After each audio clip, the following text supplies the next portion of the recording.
Medyo masakit pa yung braso ko at first time ko lang din magpatato. At ngayon, titingnan natin yung reaction nila mama kung matutuwa ba sila dito sa tattoo ko. Magpatato ako. Bakit ka nagpatato? Ha? Bakit ka magpapatato? Kasi gusto ko eh. Anong gusto mo? Lahat ka na laang. Nalagay ko ng gusto to din. Ay naku, hindi pwede yan sa iyo. Ikaw ay bagay. Ano ang Ay, wala na tayong magagawa. Nandito na oh. So yun guys, ayan kakagising ko nga lang at hindi ko na pinakita yung nangyari sa akin kagabi dahil nagpatato ako sa friend ko. Ayan guys, ayan o. Medyo hindi ko pa masyado maangat kasi medyo masakit pa yung braso ko at first time ko lang din magpatato. Ayan. At ngayon, titingnan natin yung reaction nila mama kung matutuwa ba sila dito sa tattoo ko.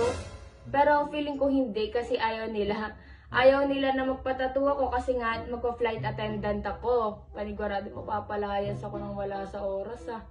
Kaya guys, tara tingnan natin yung reaction nila. Akyat tayo sa taas at good luck sa akin. Let's go. So yun guys, ouch. Medyo masakit pa. So yun guys, na-set up na natin yung camera dito sa likod ng bintana. At tatawagin na natin si mama. Titignan natin kung ano reaction niya. At parang hindi pa ako ready mapalayas na. Natatakot ako ipakita itong tattoo ko ah. Pero okay lang yan guys. Kailangan natin ipakita sa kanila kasi alam mo na, kailangan pa rin ng consent ng magulang. Oh! Consent pero nagpatattoo na agad. So yun guys, hanggang doon na lang at tara tignan natin yung reaction ni mama.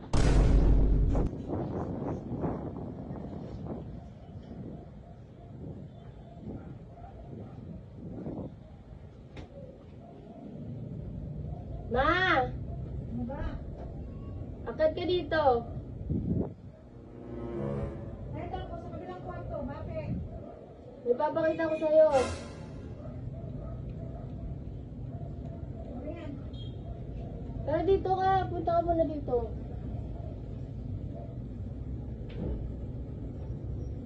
Ano? May gawa baga ako. Ano yun? May papakita ko sa'yo. Pero huwag ka magagalit. Ano nga yun? Huwag ka talaga magagalit. Depende. Ano ba yan sasabihin mo? Huwag ka magagalit. Medyo masakit kasi yung braso ko eh. Ano yan? Huwag ka talaga magagalit. Promise. Kasi inunahan na kita. Ano yan? Ano yan? Ano yan? Ano kasi, nagpatato ako. Ano? Nagpatato ako. Bakit ka nagpatato?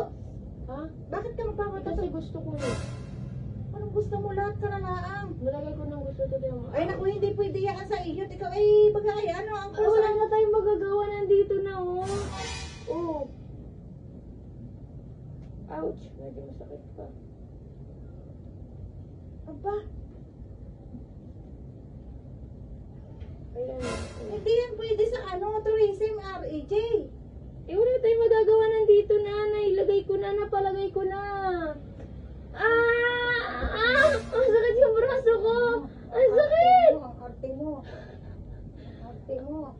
Mama, ang cool kaya. Anong cool ka dyan? Batayan ko ng gusto to. Hindi yan pwede sa steward. Sa RAJ. Tatakpan ko. Tatakpan. Wala na, hindi ko na magagawa ng paraan na nalagay na dito. Langay pa. Hindi ka ng hangin eh. Nakakagigil ko eh. Grabe ka naman. Ito lang nagawa ko sa buhay ko. Galit na galit ka na. Minsan lang ito, mama. Anong minsan lang? Hindi nga pwede yan sa tourism. Hindi pwede sa tourism yan. Pwede yan. Pag ako, sabihin ko lang, AG para Pinay. Ow! O parang magtanga. Prank lang. Prank lang, ayun o. Ayun yung camera. So yun guys, prank. Ano ba yan? Choke pa ako. So yun guys, hindi talaga totoo yung, yung tattoo ko yan. Hindi talaga totoo. Pati kayo na prank no. So yun guys, hanggang doon na lang. At success yung prank pati kay mama. Ano? Guide ka? Hindi nga pwede sa iyan. Ano ang kulit mo? Ayun guys, ang ganda ng tattoo ko. Magpapatattoo ba talaga ako? Hindi pwede. Mamaya, bravo, nakaharap. So yun guys, hanggang doon na lang. At bye-bye. Bye-bye ka na sa kanila. Bye-bye.